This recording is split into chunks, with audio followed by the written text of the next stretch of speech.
কখনো কি খেয়াল করেছেন জীবনে একটা ছোট ভুল, একটা ছোট সমস্যা অনেক সময় পুরো সুখটাই নষ্ট করে ফেলে? আজকের গল্পটা এমন একজন মানুষকে নিয়ে যে বুঝতে বুঝতেই জীবনের ভালো জিনিসগুলো নিজের হাতেই নষ্ট করে ফেলেছিল। এটা শুধু তার গল্প নয়, আমাদের অনেকের গল্প। একটা ছোট গ্রামে থাকত মাহিন, একজন আপেল চাষি যার গাছের আপেল বিখ্যাত ছিল চারপাশে।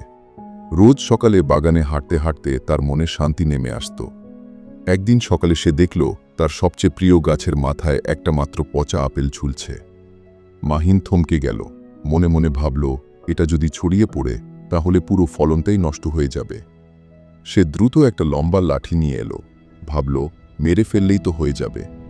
কিন্তু লাঠি যতবার আঘাত করল ভালোগুলোই নিচে পড়ে, পচা আপেল এখনও আগের জায়গাতেই। সে আবার চেষ্টা করল, এইবার একটা পাথর ছড়ল, কিন্তু ফলাফল একই, ভালো আপেলগুলোতেই ক্ষতি। মাহিন বিরক্ত, চিন্তিত, রাগান্বিত, সব মিলিয়ে ক্লান্ত হয়ে গেল। তবু সেই একটা পচা আপেল তার মাথা থেকে বের হচ্ছিল না। পরদিন সে ঠিক করল, গাছটাই না হয় ঝাঁকিয়ে ফেলি। সে জোরে জোরে গাছটা নাড়াতে লাগল, আর ঠিক তখন আরও ভালো টাটকা আপেলগুলো মাটিতে পড়ে গেল। তবু সেই একটা পচা আপেল নড়লই না। দিন কেটে গেল, রাতে ঘুম আসে না।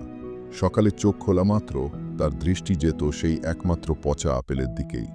একদিন হতাশ হয়ে সে একটা বড় করাত নিয়ে এসে বলল, আজই শেষ করে দেব। কিন্তু গাছের কাছে গিয়ে মাহিন থেমে গেল। হঠাৎ সে দেখল তার প্রিয় গাছটা প্রায় খালি। মাঝে মাঝে যেদিকে তাকালে হাসি পেত, সেই লাল টুকটুকে আপেলগুলো এবার নেই। নিজের হাতেই সমস্ত ভালো জিনিসগুলো নষ্ট করে ফেলেছে সে, কারণ একটা ছোট পচা আপেল। কখনো কখনো আমরা জীবনের একটা ভুল, একটা মানুষ, একটা স্মৃতি অথবা একটা সমস্যায় এতটাই আটকে যাই যে ভালো জিনিসগুলো চোখেই পড়ে না।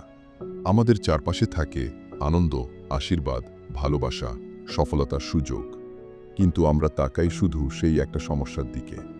আজ আপনি যদি এমন কিছু নিয়ে অত্যাধিক চিন্তায় ভেঙে পড়েন, তাহলে থামুন, চারপাশটা একবার দেখুন। সব ভালো জিনিস এখনো আছে, এখনো বেঁচে আছে, এখনো আপনার জন্য অপেক্ষা করছে। কারণ জীবনের সুখ কখনোই এক পচা আপেলের ওপর দাঁড়িয়ে থাকে না, বরং অসংখ্য ভালো আপেলের ওপর দাঁড়ায়। তুমি তোমার সবচাইতে ভালো বন্ধুর কাছে ভিডিওটা শেয়ার করো। এরকম ভিডিও সবার আগে পেতে অবশ্যই সাবস্ক্রাইব এবং লাইক দিয়ে আমাদের পাশেই থাকবেন। এই ভিডিও থেকে আপনি কি শিখতে পারলেন কমেন্টে জানাতে ভুলবেন না। এতক্ষণ পর্যন্ত ভিডিওটা দেখার জন্য আপনাকে অনেক অনেক ধন্যবাদ। এই ভিডিওতে কি শিক্ষণীয় বার্তা আছে কমেন্টে জানান।